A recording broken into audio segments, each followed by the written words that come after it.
नमस्कार दोस्तों, स्वागत है आपका टाइम्स आईएएस में। मैं आपके साथ वीरेंद्र शुक्ला। दोस्तों, देखेंगे आज जैसा कि स्क्रीन पर लिखा हुआ है, सेल्फ रिलायंट इंडिया कैंपेन क्या है? आत्मनिर्भर भारत अभियान। ये क्या अभियान है? कौन सा कैंपेन है? क्यों जरूरी हुआ? इस बात का बहुत डिटेल से एनालिसिस करेंगे। आप बहुत आराम से, बहुत पैसेंस के साथ सुनिए। आज बहुत सारे पक्षों की बात करेंगे। एक एक पक्ष का बहुत ही बारीकी से, डिटेल से डिस्कशन करेंगे कि ये क्यों जरूरी हुआ। जैसा कि थंबनेल में लिखा हुआ है कि ये जरूरी है या मजबूरी है। एक एक पक्ष पे, बहुत सारे बिंदुओं पे बारीक से बात करेंगे। आप जुड़े रहिए लास्ट तक। देखते हैं सेल्फ रिलायंट इंडिया कैंपेन, आत्मनिर्भर भारत अभियान। जैसे कि आपके स्क्रीन पे दिख रहा है, ये मेक इन इंडिया की थीम आपको दिख रही है। एक शेर बना हुआ है, लिखा हुआ है make in India. Make in India campaign 25 सितंबर 2014 को लॉन्च किया गया था भारत सरकार के द्वारा। इसी वर्तमान एनडीए सरकार के द्वारा मोदी गवर्नमेंट के नेतृत्व में मेक इन इंडिया अभियान को लॉन्च किया गया था। ये मेक इन इंडिया अभियान और आत्मनिर्भर भारत अभियान दोनों बहुत एक दूसरे से बारीकी से जुड़े हुए हैं। जरा समझेंगे, देखेंगे। इसी के साथ जो कि आपके स्क्रीन पे लिखा हुआ है, to be vocal for local. Local के लिए वोकल बनिए, मतलब लोकल के लिए आवाज उठाइए, लोकल के लिए समर्थक बनिए। ये बात ऑनरेबल प्राइम मिनिस्टर ने देश के नाम जो संबोधन किया, देश को एड्रेस किया, उन्होंने ये बात अपने संबोधन में बोली। जो बात उन्होंने कही थी, देश की इकोनॉमी को रिवाइव करने के लिए उन्होंने इकोनॉमी के रिलीफ पैकेज 20 लाख करोड़ रुपए के इकोनॉमी रिलीफ पैकेज की घोषणा करते हुए बात कही कि लोकल के लिए वोकल बनिए। एक बड़ा पैकेज है हमारे देश की इकोनॉमी के लिए। जो हमारी इकोनॉमी लगभग 2 महीने से लॉकडाउन है। भारत क्या, पूरी दुनिया की इकोनॉमी लगभग 2 महीने से लॉकडाउन है। तो पूरी इकोनॉमी को लॉकडाउन रहना देश के लिए कितना बड़ा नुकसान है, इसको दोबारा रिस्टार्ट करने में कितनी दिक्कत है, क्या समस्याएं हैं, किस तरीके से इकोनॉमी, दुनिया की इकोनॉमी टॉपल कर चुकी है, कोलैप्स कर चुकी है, क्रंच कर चुकी है। इस इकोनॉमी को दोबारा रिवाइव करने के लिए, दोबारा खड़ा करने के लिए बहुत सारी सरकारें प्रयास कर रही हैं। जैसे कि यूएस की सरकार ने लगभग 285 लाख करोड़ डॉलर की घोषणा की है, जो कि उसकी इकोनॉमी का लगभग 10% बनता है। तो देखेंगे लोकल के लिए वोकल बनिए के क्या मायने हैं। चलिए आगे बढ़ते हैं। अभी सबसे पहले बात करते हैं कॉन्टेक्स्ट की। जैसा कि मेंशन है स्क्रीन पे, कॉन्टेक्स्ट। देश के प्रधानमंत्री ने राष्ट्र के नाम संबोधन करते हुए अपने देश की इकोनॉमी को दोबारा पटरी पर लाने के लिए एक भारी भरकम पैकेज रुपए 20 लाख करोड़ के लिए के इकोनॉमी के पैकेज की घोषणा की, ताकि इस कोविड-19 के कारण इकोनॉमी को हुई क्षति की भरपाई की जा सके, पटरी से उतर चुकी इकोनॉमी को दोबारा पटरी पर लाया जा सके। इसी के साथ इसी इकोनॉमिक पैकेज को घोषणा करते हुए प्रधानमंत्री ने लोकल का नारा दिया। क्या मतलब है लोकल का? ये लोकल शब्द जो प्रधानमंत्री बार बार अपने संबोधन में बोल रहे थे, अगर आपने संबोधन सुना होगा, एड्रेस जब उन्होंने संबोधन किया देश के नाम, जो लोकल प्रधानमंत्री बोल रहे थे, इस लोकल का क्या मतलब था? क्या ये लोकल शब्द किस तरीके से आत्मनिर्भर भारत अभियान के साथ जुड़ा हुआ है? तो देखेंगे। देखो, बेसिक तरीके से लोकल के 2 महीने हैं।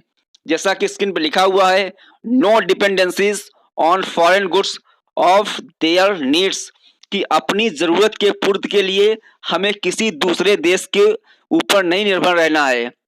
हमें जो हमारी जरूरत की चीजें हैं वो खुद ही बनानी है। दूसरा, no fully dependent on foreign market to sell its manufactured goods, और हमें अपने देश की कंपनियों के लिए बने हुए माल को विदेशों की बाजार को ओपन होने के लिए नहीं वेट करना है, बल्कि हमें अपने देश में बने हुए हर सामान को बेचने के लिए अपने देश की मार्केट को ही तैयार करना है। कहने का साफ मतलब है, लोकल का मतलब है कि जो हमें हमारे देश के लिए जरूरत की चीजें हैं, चाहे रोज घरेलू चीजें हों, चाहे इलेक्ट्रॉनिक चीजें हों, या डिफेंस की चीज़ें हों, जो भी चीज़ें हों, हमारे देश के लोगों के ज़रूरत के लिए, हमारे देश के नागरिकों की ज़रूरत के लिए, हमारे देश की इकॉनमी की ज़रूरत के लिए सारा कुछ हमारे देश में ही मैन्युफैक्चर किया जाएगा, विनिर्मित किया जाएगा। इसके लिए हमें विदेश के ऊपर निर्भर रहने की ज़रूरत नहीं है।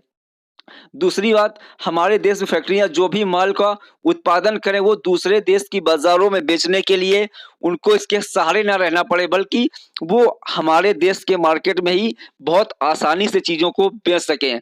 तो हमें कंज़म्पशन का भी रास्ता खोलना है और प्रोडक्शन का भी रास्ता खोलना है। दोनों लेवल पे जब हम काम करेंगे, तभी जाकर ये जो लोकल का नारा है, आत्मनिर्भर भारत अभियान सफल होगा। जैसा कि शब्द में ही है, सेल्फ रिलायंट, आत्मनिर्भर भारत, कि जो चीज़ हमारे देश की इकॉनमी में बनेगी, उसके लिए हम खुद ही उसको खरीदने और बेचने में सक्षम हैं, और जो चीज़ हमारे ज़रूरत की है, उसको बनाने में सक्षम हैं। मैं बार-बार शब्द पे फोकस कर रहा हूँ, लोकल या आत्मनिर्भर का क्या मतलब है? दोनों ये शब्द लोकल और आत्मनिर्भर एक दूसरे से जुड़े हुए हैं। हमारे देश की ज़रूरत का जो भी सामान है, वो सारा कुछ हमारे देश में ही बने। हमें ज़रूरत ही नहीं पड़े दूसरे देश के ऊपर कि हम दूसरे के देश के प्रेशर में रहें, दबाव महसूस करें कि अगर उसने हमारा देश का जो सामान आयात अगर उसने रोक दिया, तो हमारे देश पर बुरा असर पड़ेगा, लोगों को ज़रूरत की चीज़ें नहीं मिलेंगी। बिल्कुल हमें दूसरे देश पर डिपेंड नहीं होना अपने देश की ज़रूरत के लिए। वो चाहे छोटी से छोटी ज़रूरत हो या डिफेंस के लिए बड़ा से बड़ा ज़रूरत हो। चाहे वो एक छोटी सी सुई हो या बहुत बड़ा फाइटर प्लेन हो, हमें सारा कुछ अपने देश में ही तैयार करना है। जैसे कि कल हमारे देश के वित्त मंत्री ने जो इकोनॉमिक रिलीफ पैकेज का जो चौथा ट्रांच रिलीज किया, उसमें उन्होंने एटॉमिक एनर्जी है, स्पेस है, माइनिंग है, कोल है, बहुत सारे सेक्टर्स को ओपन किया है इन्वेस्टमेंट के लिए। दूसरी बात है, हमें जो अपने देश की मार्केट में जो हमें सेल करना है, वो हमें अपने देश की मार्केट को इस तरीके से तैयार करना है कि हमारा बना हुआ मैन्युफैक्चर्ड प्रोडक्शन हमारे देश में ही बिक सके। चलिए आगे चलते हैं। आगे है कि why in the era of globalization India took a radical move. आज जो वैश्वीकरण का दौर है, लिबरलाइजेशन, प्राइवेटाइजेशन और ग्लोबलाइजेशन, वैश्व उदारीकरण, निजीकरण, वैश्वीकरण के दौर में भारत ने इतना रेडिकल मूव क्यों लिया? ये दुनिया की जो इकॉनमी है, उनके साथ ये कदम तारतम्यता बिठाता है, या भारत अपना अलग ही राग अलाप रहा है? ऐसा क्या ज़रूरत पड़ी जो दुनिया की एक दिशा है, उस दिशा से भारत एक अलग स्टैंड लिया भारत ने? समझेंगे, देखेंगे कि क्या मायने हैं कि इस ग्लोबलाइजेशन के एरा में भारत ने एक ऐसा रेडिकल मूव लिया। तो सबसे पहले हम समझ लेते हैं ग्लोबलाइजेशन क्या है। ग्लोबलाइजेशन का मतलब है वैश्वीकरण, कि दुनिया में जो व्यापार हो वो बॉर्डर रहित हो, सीमा रहित व्यापार हो। दुनिया के एक कोने में जो चीज का उत्पादन हो रहा है, वो दुनिया के दूसरे कोने में आसानी से पहुंच सके और वहां बिक सके। इसके लिए दुनिया के देशों को अपने टैरिफ पॉलिसी में सुधार करना होगा, कराधान में सुधार करना होगा और अपने बॉर्डर की सीमाओं को खोलना होगा। ये है ग्लोबलाइजेशन, ये है वैश्वीकरण, कि पूरी दुनिया की कोई भी चीज पूरी दुनिया में आसानी से बिक सके। ये है ग्लोबलाइजेशन।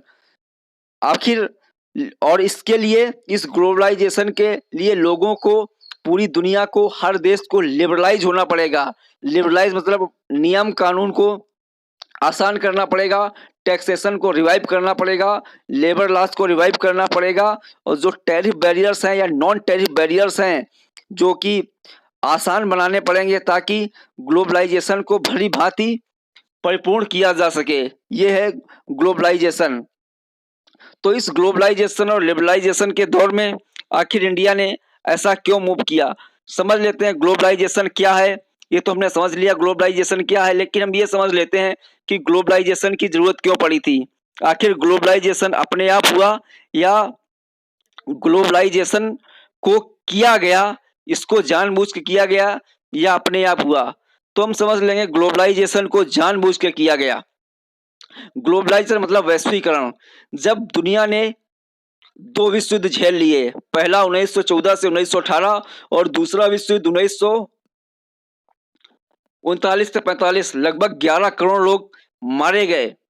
तो जब दुनिया ने दो विश्व युद्ध के दंश झेल लिए, तब दुनिया के एक्सपर्ट ने, इंटेलेक्चुअल्स ने इस बात की जरूरत महसूस की कि भविष्य में किसी बड़े युद्ध से बचने के लिए हमें अपने हमें कुछ ऐसी व्यवस्था बनानी पड़े कि ताकि दुनिया के देशों में आगे से कोई विश्व युद्ध न हो।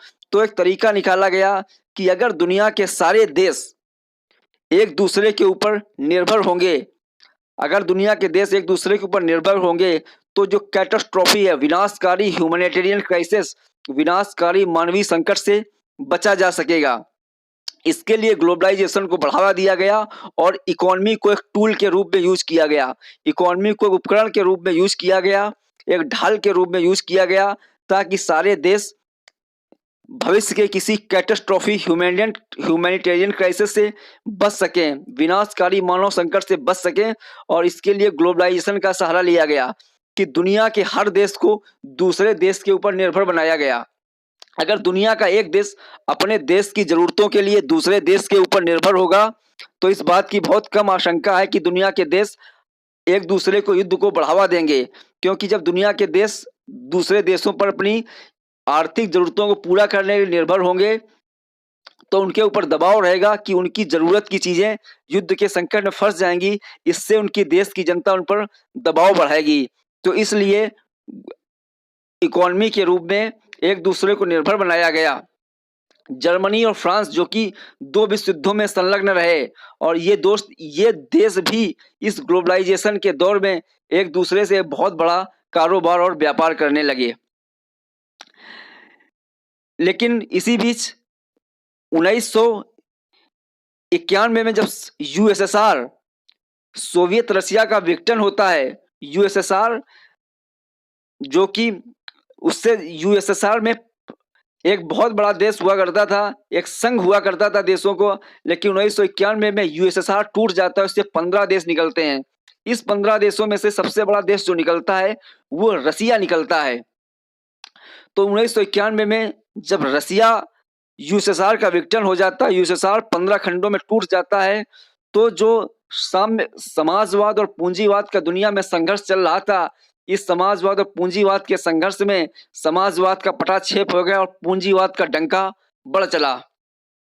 1991 के बाद दुनिया में पूंजीवाद का बड़ी तेजी से प्रसार हुआ और दुनिया भर के देशों में ऐसी पॉलिसी फॉर्मुलेट की गई जो पूंजीवाद को बढ़ावा देती थी। और पूंजीवाद सीधे तौर पर मार्केट इकोनॉमी की बात करता है। पूंजीवाद ग्लोबलाइजेशन को बढ़ावा दे रहा था। पूरी दुनिया अमेरिका के अक्षत नेतृत्व में आगे बढ़ रही थी और अमेरिका इस ग्लोबलाइजेशन का नेता था। अमेरिका इस ग्लोबलाइजेशन को लीड कर रहा था क्योंकि इस ग्लोबलाइजेशन में अमेरिका को लाभ था। तो 1991 के बाद दुनिया भर के देशों में एलपीजी रिफॉर्म्स आए, लिबरलाइजेशन, प्राइवेटाइजेशन, ग्लोबलाइजेशन, और इन्हीं एलपीजी रिफॉर्म्स में भारत भी शामिल था। अब समझेंगे कि ये जो ग्लोबलाइजेशन का कंसेप्ट लाया गया, ये ग्लोबलाइजेशन का कंसेप्ट कितना लाभदायक रहा। तो ये ग्लोबलाइजेशन का जो कंसेप्ट था, वो जो इसका मेन उद्देश्य रखा गया था, उस मेन उद्देश्य में तो ये ग्लोबलाइजेशन बहुत हद तक सफल रहा।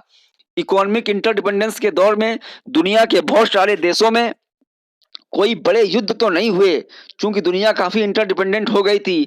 लेकिन जिस ग्लोबलाइजेशन को एक ढाल के रूप में अपनाया गया था, यही ग्लोबलाइजेशन आगे चलकर एक बहुत बड़ा हथियार बनता है, जिस हथियार का शिकार पूरी दुनिया कोविड-19 के दौर में हो रही है। ये कौन सा ग्लोबलाइजेशन किस तरीके से ढाल था और किस तरीके से ढाल ये हथियार में बदल गया, अभी इकोनॉमी के आगे अभी इसी लेक्चर में हम आगे बात करेंगे। तो सबसे पहले बात करते हैं कि जो उद्देश्य रखा गया था ग्लोबलाइजेशन का कि दुनिया को युद्ध से बचाया जाएगा, उसमें तो बहुत हद तक ये सफल रहा है। अब बात करेंगे कि इसी ग्लोबलाइजेशन के दौर में चाइना कैसे एक मैन्युफैक्चरिंग पावर बन गया। देखिए 1991 के बाद ग्लोबलाइजेशन, लिबरलाइजेशन और प्राइवेटाइजेशन का बहुत तेजी से विकास हुआ, बहुत तेजी से प्रसार हुआ, क्योंकि समाजवादी सत्ता का पटाक्षेप हो गया था, कोल्ड वॉर का अंत हो चुका था, यूएसएसआर टूट चुका था। अब पूंजीवादी देशों के नेतृत्व में दुनिया ने आगे बढ़ना शुरू किया। लेकिन ये 1991 के बाद की बात है, जब दुनिया ने बहुत तेजी से ग्लोबलाइजेशन और मार्केट इकोनॉमी की ओर मूव किया। लेकिन इसके शुरुआत तो इसकी विश्व युद्ध के बाद से ही हो गई थी। चाइना जो कि 1950 में खड़ा होता है, लेकिन चाइना 1979 में, कहते हैं वक्त और मौके की नजाकत को चाइना ने बहुत तेजी से पढ़ा। चाइना ने बहुत बेहतर ढंग से वक्त की नजाकत को पढ़ा और चाइना समझ गया कि दुनिया किस ओर जा रही है, और चाइना ने अपनी इकोनॉमी को उसी ढर्रे के अनुसार उसी तरीके से ढाल दिया जिस तरीके की भविष्य को जरूरत थी। जिस तरीके पे दुनिया 12 साल बाद जाने वाली थी, उसी रास्ते पे चीन 12 साल पहले चल पड़ा। और 1999 में जो कि डेंग जियोपिंग, जिन्होंने जो पीएम थे चाइना के, वो बहुत मेजर इकोनॉमिक रिफॉर्म्स लेके आए। ऐसे रिफॉर्म्स थे जो मार्केट इकोनॉमी पे फोकस करते थे। चाइना भले ही कम्युनिस्ट कंट्री था, लेकिन चाइना 1979 के इकोनॉमिक रिफॉर्म्स के बाद चाइना मार्केट इकोनॉमी की ओर मूव कर गया और चाइना एक व्यापार वाणिज्य के क्षेत्र में कैपिटलिस्ट कंट्री बना। ऐसा कैपिटलिस्ट कंट्री बना जो कि पूंजीवादी देशों की इकोनॉमी को भी टक्कर देने लगा। चाइना ने वक्त का फायदा उठाया। चाइना ने अपनी पॉलिसी को रिवाइव किया और अपनी पॉलिसी को एलपीजी रिफॉर्म्स के ढर्रे पे ही चाइना ने अपनी पॉलिसी को रिवाइव किया। और चाइना ने बहुत बड़ा फायदा उठाया इस ग्लोबलाइजेशन का, और चाइना बहुत ही देखते देखते मात्र 40 साल में ही $13 ट्रिलियन की इकोनॉमी बन गया। जितनी बड़ी इकोनॉमी बनने में यूएस को 200 साल लगे थे, उतनी बड़ी इकोनॉमी बनने में मात्र चाइना को 40 साल लगे। भारत और चाइना इकोनॉमी 1970 के दशक में, 1970 के डिकेड में बहुत अंतर नहीं हुआ करता था, थोड़ा बहुत अंतर हुआ करता था। लेकिन आज जितना बड़ा अंतर है, 19 China India 2.7 trillion dollar economy है और चाइना 13 से 14 ट्रिलियन डॉलर इकोनॉमी है। तो ये जो अंतर पैदा हुआ, ये अंतर चाइना के ने जो रिफॉर्म्स लेकर आया और इंडिया ने जो रिफॉर्म्स किए वो देरी से किए। दो अंतर थे, चाइना ने रिफॉर्म्स बहुत जल्दी किए, बहुत तेजी से रिफॉर्म्स किए। इंडिया ने रिफॉर्म्स धीमे किए, देर से किए, और इकोनॉमी के रिफॉर्म्स बहुत धीमे किए। तो चाइना ने बहुत लंबे समय तक डबल डिजिट की 10% से ऊपर ग्रोथ रेट को अचीव किया, और चाइना 1979 से अपने इकोनॉमी को रिवाइव किया और रिफॉर्म किया और आगे बढ़ता चला गया। देखते देखते चाइना की इकोनॉमी जो है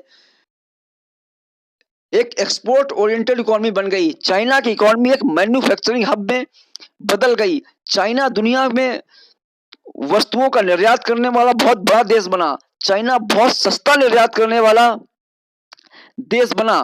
पूरी दुनिया की इकोनॉमी में चाइना की बड़ी चीजों की बाढ़ आ गई। चाइना ने पूरी दुनिया की इकोनॉमी को पार दिया, क्योंकि चाइना ने जो रिफॉर्म्स किए थे वो उस तर्ज पर थे जिस तर्ज पे दुनिया भविष्य में बढ़ने वाली थी।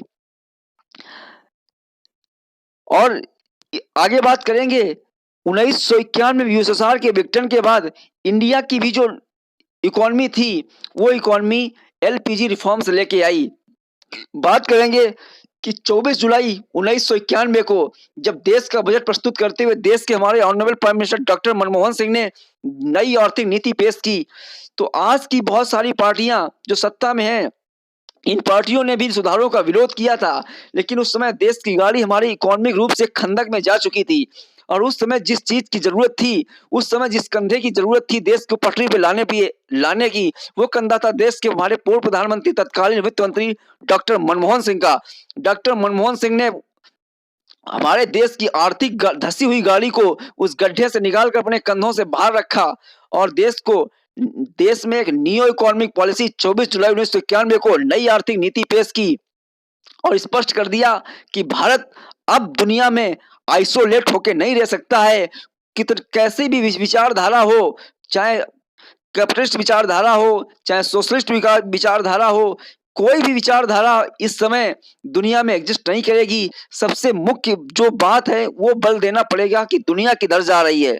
दुनिया किधर जा रही, इस बात को लेकर इंडिया में भी रिफॉर्म्स आए, एलपीजी रिफॉर्म्स आए 1991 के बाद, और दुनिया इन्हीं रिफॉर्म्स की ओर आगे बढ़ने लगे।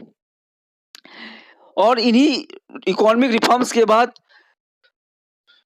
जब दुनिया ने ग्लोबलाइजेशन की ओर बढ़ना शुरू किया तो बहुत सारे मल्टीलेटरल इंस्टीट्यूशंस ने भी इस चीज को बढ़ावा दिया। जैसे डब्ल्यूटीओ का गठन ही तो 1995 में होता है। तो यूएसएसआर के डिसइंटीग्रेशन और मार्केट इकोनॉमी जब दुनिया में आगे बढ़ रही थी तब डब्ल्यूटीओ का गठन हुआ। उससे पहले गेट हुआ करता था। 1 जनवरी 1995 को वर्ल्ड ट्रेड ऑर्गेनाइजेशन का गठन हुआ। और इस वैश्वीकरण के दौर में चाहे डब्ल्यूटीओ हो, आईएमएफ हो या वर्ल्ड बैंक हो, जो सारी मल्टीलेटरल इंस्टीट्यूशंस थी, इन इंस्टीट्यूशंस ने ग्लोबलाइजेशन, प्राइवेटाइजेशन और लिबरलाइजेशन को बढ़ावा दिया। इन्होंने समर्थन किया और ये बात की कि सारे देश को एलपीजी रिफॉर्म्स करने पड़ेंगे, मार्केट इकोनॉमी की ओर मूव करना पड़ेगा, तभी दुनिया में शिक्षा, स्वास्थ्य, बेरोजगारी, बहुत सारी नई चीजें, मार्केट में कंपटीशन, इन चीजों को हासिल किया जा सकेगा। इसी ग्लोबलाइजेशन के दौर में बहुत सारे रीजनल एग्रीमेंट होने शुरू हुए ताकि रीजनल क्षेत्र पर, वैश्विक क्षेत्र पर व्यापार किया जा सके। इसके साथ साथ रीजनल क्षेत्र पर भी व्यापार किया जा सके, जैसे सार्क, बिम्स्टेक जैसे रीजनल फ्री ट्रेड एग्रीमेंट होने शुरू हुए। और इस ग्लोबलाइजेशन के दौर में सारी मल्टीलेटरल इंस्टीट्यूशंस जो थी, जो डेवलप्ड कंट्रीज थे, इस बात पर फोकस कर रहे थे कि जो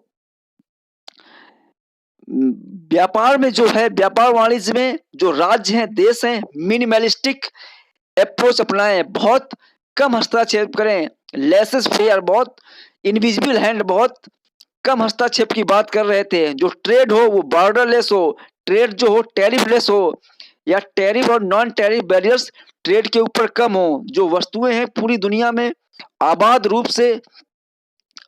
रूप से आगे बढ़ सकें, उन पर दुनिया के एक कोने में प्रोडक्शन होने वाली वस्तुएं, पैदा होने वाली वस्तुएं दूसरे देश में आसानी से पहुंच सके, उनकी आसानी से एक्सेस हो, उन पर प्रतिबंध कम से कम लगाए जाएं। तो बॉर्डरलेस एंड टैरिफलेस ट्रेड का कंसेप्ट आया इसी ग्लोबलाइजेशन के दौर में। और आगे देखते हैं, इस ग्लोबलाइजेशन के दौर में जो वेस्टर्न कंट्रीज थे उन्होंने बहुत लाभ कमाया। उन्होंने दुनिया भर के डेवलपिंग देशों में अपना सामान एक्सपोर्ट किया, दुनिया भर के देशों में अपनी मैन्युफैक्चरिंग यूनिट्स लगाई और वहां पे भारी मात्रा में लाभ कमाया। हालांकि इन्हीं डेवलप्ड कंट्रीज जो थे ये लाभ कमा रहे थे, इसमें जो डेवलपिंग कंट्रीज थे या लीस्ट डेवलप्ड कंट्रीज थे, जो विकसित देश थे या जो अल्प विकसित देश थे, इन विकसित देशों और अल्प विकसित देशों ने भी काफी काफी बड़े स्तर पे लाभ कमाया। लेकिन उतना लाभ ये देश नहीं कमा पाए जितना लाभ इन विकसित देशों ने कमाया। और जब डेवलपिंग कंट्रीज और इन एलडीसी या लीस्ट डेवलप्ड कंट्रीज ने लगभग 20-30 साल या आज के समय में जब ये ग्लोबलाइजेशन के अप्रोच को समझ पाए, अपनी इकोनॉमी को, अपने इंफ्रास्ट्रक्चर को, अपने सिस्टम को, अपनी पॉलिसीज को, अपने लॉज को, अपने रूल्स को, अपने रेगुलेशन को, अपनी इंडस्ट्रियल पॉलिसी को इस स्तर पर लेके आए कि उन्हें भी इसका फायदा हो, तब तक दुनिया का अप्रोच बदल चुका था और दुनिया ने प्रोटेक्शनिस्ट पॉलिसी, संरक्षणवाद का दौर या संरक्षणवादी व्यापार नीति को अपनाना शुरू कर दिया, जिसमें अमेरिका ने सबसे पहले अमेरिका फर्स्ट की बात की और अपने देश में अपने देश के रोजगार, अपने देश के लिए संरक्षण करने की बात की। दुनिया पे बहुत सारे व्यापार वाणिज्य संबंधी नियंत्रण लगाने शुरू कर दिया और अमेरिका ने कई देशों को जीएसपी, जिससे India, generalized system of preference, India को भी इस जीएसपी से बाहर कर दिया। अब क्वेश्चन ये उठता है कि इसमें इंडिया कहां पे खड़ा है? भारत इस ग्लोबलाइजेशन में इंडिया कहां पर खड़ा है? तो देखिए, ये जो समय है, this is time of for India, this time India is a emerging economy. India is fifth largest economy of the world. Bharat इस समय एक उभरती हुई अर्थव्यवस्था है। भारत डेवलप्ड इकोनॉमी और डेवलपिंग इकोनॉमी के बीच में है। ना भारत अभी डेवलप्ड इकोनॉमी है, ना डेवलपिंग इकोनॉमी रहा है। तो भारत डेवलप्ड इकोनॉमी और डेवलपिंग इकोनॉमी के बीच में है। तो भारत एक इमर्जिंग इकोनॉमी है। इसी के साथ 2.7+ ट्रिलियन डॉलर के साथ भारत दुनिया की सबसे 5वीं सबसे बड़ी अर्थव्यवस्था बन चुका है। अब देखिए जो वेस्टर्न कंट्री है, यूएसए है, जर्मनी है, इटली है, जापान है, या जापान वेस्टर्न नहीं है, यूएसए है, जर्मनी है, इटली है, फ्रांस है, स्पेन है, ये जो है बहुत हार्ड हिटेड है कोविड 19 से। इन देशों में बहुत बुरा प्रभाव है कोविड 19 का। इनकी इकोनॉमी बर्बाद हो चुकी है, क्रंच कर चुकी है, टोपल कर चुकी है, टूट चुकी है, क्योंकि ये लगभग 2 महीने से लॉकडाउन है। भारी मात्रा में यहाँ पर लोगों की मौतें हुई हैं, लोगों की रोजगार पे संकट खड़ा हो चुका है, और जबकि ये काफी विकसित देश हैं। तो अब हर देश अपने देश को इकोनॉमी को रिवाइव करने की बात कर रहा है। अमेरिका ने भी अपनी जीडीपी का 10% इकोनॉमिक रिलीफ पैकेज की घोषणा की है, और सारे देश अपने अपने स्तर पर इकोनॉमी को रिवाइव कर रहे हैं। तो अब ऐसे दौर में ये प्रश्न उठता है कि भारत में जब हर देश अपनी इकोनॉमी को रिवाइव कर रहा हो, ये सारे देश प्रोटेक्शनिस्ट पॉलिसी अपनाने के फिलर्स पहले दे रहे थे। ये 3 से 4 साल पहले जब से अमेरिका में ट्रंप ने अमेरिका फर्स्ट का नारा दिया, उसी के बाद से जो दुनिया के विकसित देश हैं, इन देशों ने प्रोटेक्शनिस्ट पॉलिसी के संकेत दे दिए थे, और इस समय इनके पास अच्छा बहाना भी है। ये अपने देश की इकोनॉमी को बचाएंगे, ना कि ग्लोबलाइजेशन को सपोर्ट करेंगे। और अंतरराष्ट्रीय राजनीति में एक मान्य रूल है कि अंतरराष्ट्रीय राजनीति में सिद्धांत सेकेंडरी होते हैं, हित प्राथमिक होते हैं। हर देश के लिए सिद्धांत होते हैं, एक जनरल रूल्स रेगुलेशन होते हैं जिसपे दुनिया चलती है, लेकिन जब टकराव सिद्धांतों और देश के राष्ट्रीय हितों का होता है, तो दुनिया के सारे देश सिद्धांतों से समझौता करके राष्ट्रीय हितों को वरीयता देने की कोशिश करते हैं। इस समय हार्ड हिटेड हैं कोविड 19 से ये विकसित देश, और ये देश सबसे पहले अपने इकोनॉमी को बचाने का प्रयास करेंगे। इसके लिए प्रोटेक्शनिस्ट पॉलिसी अपनाएंगे, संरक्षणवादी नीति अपनाएंगे। ये दूसरे देशों की जो मार्केट से जाने वाली वस्तुएं हैं, उनको आसानी से ओपन नहीं करेंगे। उन पे बहुत सारे tariff barriers, non tariff barriers, बहुत सारे बैरियर्स लगाएंगे। तो डेवलपिंग देशों के लिए बहुत आसान नहीं होगा इनकी बाजारों में जाके अपने सामान को बेचना, चूंकि डेवलप्ड देश पहले से ही कभी क्वालिटी का, गुणवत्ता का बहाना बनाकर, कभी पेस्टिसाइड वगैरह यूज करने का बहाना बनाकर कृषि को लेकर, या कभी लेबर लॉज में बाल श्रम का बहाना बनाकर भारतीय या दुनिया के और जो डेवलपिंग देश हैं, इनके वस्तुओं को रिजेक्ट करते रहे हैं।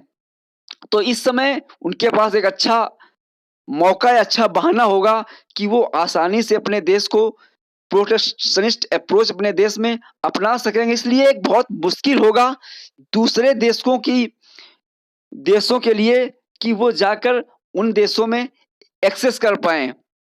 और इस समय इस दौर में जिस तरीके से मल्टीलेटरल इंस्टीट्यूशंस के रूप में, चाहे यूएन हो या डब्ल्यूएचओ हो, जिस तरीके से असहाय नजर आया, उस तरीके से अब जो दुनिया की बहुपक्षीय संस्थाएं हैं, चाहे यूएन हो, डब्ल्यूएचओ हो, यूएनएससी हो, ये सारी जो मल्टीलेटरल संस्थाएं हैं, सेकेंडरी नजर आई, गोल नजर आई, कहीं एक तरीके से असहाय नजर आया डब्ल्यूएचओ इस पैंडेमिक में, इस कोविड 19 में। होना तो ये चाहिए था कि जिस तरीके से इस महामारी से निपटने के लिए दुनिया के हर देश डब्ल्यूएचओ की गाइडलाइंस फॉलो करते, वहां के रूल्स रेगुलेशन फॉलो करते, डब्ल्यूएचओ को एक बेहतर मंच के रूप में समझा जाता, लेकिन इस कोविड 19 सिचुएशन में डब्ल्यूएचओ पूरी तरीके से असहाय नजर आया। डिबेट में, डिस्कशन में, बहस में, पॉलिसी में डब्ल्यूएचओ को पूरी तरीके से देशों ने इग्नोर किया, और हर देश अपने अपने तरीके से आगे बढ़ा। यहां तक कि डब्ल्यूएचओ पे आरोप भी लगा कि डब्ल्यूएचओ ने स्वतंत्र संस्था के रूप में काम न कर, वैश्विक हितों के ध्यान में न रखकर डब्ल्यूएचओ ने चाइना की एक कठपुतली के रूप में काम किया। तो ऐसे दौर में डब्ल्यूएचओ की बात इसलिए की जा रही है कि जब दुनिया के देश प्रोटेक्शनिस्ट अप्रोच, संरक्षणवादी नीति अपनाएंगे, तो बहुत उम्मीद नहीं की जा सकती है कि डब्ल्यूटीओ बहुत कुछ कर पाएगा। डब्ल्यूटीओ पे पहले से ही बहुत सारे आरोप हैं, और इस बात की आशंका है कि अब भी विकसित देश डब्ल्यूटीओ को नजरअंदाज करेंगे। तो अब विकासशील देशों के लिए या अल्प विकसित देशों के लिए बहुत आसान नहीं होगा दुनिया जो इन डेवलप्ड देशों में अपना सामान बेच पाए। जब विकासशील देश अपना सामान बेच नहीं पाएंगे तो इन विकसित देशों को अलाउ क्यों करेंगे कि वो हमारे यहाँ आके अपना सामान बेचें। जब वो विकासशील देशों को जब विकसित देश विकासशील देशों को अपना सामान नहीं बेचने देंगे तो फिर विकासशील देश उन्हें क्यों अलाउ करेंगे। तो ये एक लूप बन जाएगा, एक चक्र बन जाएगा, एक विशेष साइकिल बन जाएगा और इसी विशेष साइकिल में जो दुनिया है वो ग्लोबलाइजेशन से प्रोटेक्शनिस्ट पॉलिसी में प्रवेश करेगा। ऐसा बिल्कुल नहीं होगा कि पूरी क्लोज इकोनॉमी हो जाएगी, पूरी बंद अर्थव्यवस्था हो जाएगी, ग्लोबलाइजेशन बना रहेगा, लेकिन ग्लोबलाइजेशन बहुत धीमा होगा। एक तरीके से ग्लोबलाइजेशन है वो डी ग्लोबलाइजेशन में बदल जाएगा। देखिए जैसे इकोनॉमिक रिफॉर्म्स के बाद चाइना एक बहुत बड़ा मैन्युफैक्चरिंग हब बना, चाइना एक एक्सपोर्ट ओरिएंटेड इकोनॉमी बना और चाइना ने पूरी दुनिया को पाट दिया। लेकिन जैसे ही ये कोविड-19 का हिट हुआ, चाइना से वायरस निकला और ये दुनिया उसको रोकने में दुनिया में फैलने से डब्ल्यूएचओ नाकाम रहा। इसके बाद पूरी दुनिया में चाइना के प्रति गुस्सा है और जो विकसित देशों की बड़ी-बड़ी कंपनियों ने अपनी मैन्युफैक्चरिंग प्रोडक्शन यूनिट्स को चाइना में शिफ्ट किया था, ये सारी फैक्ट्रियां वहां से उखड़नी शुरू हो गई और ये सारी फैक्ट्रियां अब Indonesia, Vietnam, India, Thailand, Singapore में शिफ्ट कर रही हैं। यहाँ क्यों शिफ्ट कर रही हैं? यहाँ इसलिए शिफ्ट कर रही हैं क्योंकि इन देशों में टैक्सेशन बहुत प्रोग्रेसिव है, कॉर्पोरेट टैक्स बहुत कम है, लेबर लॉ आसान है, लैंड रूल्स आसान है और व्यापार वाणिज्य का माहौल है। तो ऐसी स्थिति में इंडिया को भी काफी फायदा होने वाला है। बहुत सारी कंपनियों से भारत की भी बात चल रही है, तो बहुत सारी कंपनियां भारत में भी आने वाली हैं। तो अब बात कर रहे थे कि भारत भारत के लिए भी ये मुश्किल होगा कि भारत दुनिया के दूसरे देशों में सामान बेच पाए। तो भारत अब इस चैलेंज को भारत एक अवसर के रूप में प्रयोग करेगा और भारत इस चैलेंज को एक अवसर के रूप में प्रयोग करेगा। चूंकि भारत के पास डेमोग्राफिक डिविडेंड है, भारत के पास जनांकीय लाभांश है, भारत के पास 130 करोड़ की जनसंख्या है, भारत में मिडिल क्लास की मार्केट है। तो भारत को मार्केट तो तलाशी नहीं करनी है, भारत के पास पहले से ही बहुत बड़ी मार्केट है और भारत अपने देश में चीजों को आसानी से बेच सकता है। अब भारत को काम करना होगा प्रोडक्शन यूनिट्स पर, मैन्युफैक्चरिंग यूनिट्स पर। भारत मैन्युफैक्चरिंग यूनिट्स पे काम करेगा और इसलिए भारत बात कर रहा है आत्मनिर्भर अभियान की, सेल्फ रिलायंट की, कि भारत चाहे अपने प्रयोग का सामान हो या इस सामान को बेचने की बात हो, कंजम्पशन और प्रोडक्शन दोनों मामले में भारत आत्मनिर्भर बनेगा। भारत किसी दूसरे देश के ऊपर बिल्कुल निर्भर नहीं रहना चाहेगा। भारत को चाहे अपना सामान बेचना हो तो अभी भारत अपने देश की जनसंख्या में इतनी बड़ी जनसंख्या, इतनी बड़ी मार्केट है, भारत अपना सामान बेच भी लेगा।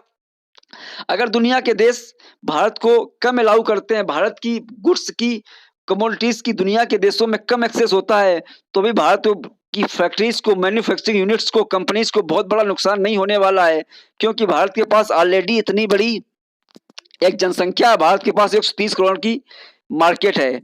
और दूसरी बात, जो एसेंशियल कमोडिटीज हैं, एसेंशियल गुड्स हैं, उनकी सप्लाई भी, उनकी मैन्युफैक्चरिंग भारत करे, ताकि भारत अपने देश की जरूरतों की पूर्ति के लिए दूसरे देश पर निर्भर न रहे। तो भारत इसको लेकर बहुत ही हाईली कंसर्न है, चाहे मैन्युफैक्चरिंग सेक्टर हो, सर्विस सेक्टर हो। भारत के जो इंटेलेक्चुअल्स हैं, भारत सरकार है, पूरी तरीके से भारत सरकार पैनी नजर बनाई हुई है और किसी भी तरीके से इस चैलेंज को अवसर बदलने में, इस चैलेंज को एक अवसर में बदलने की कोई कमी नहीं छोड़ना चाहती है भारत सरकार।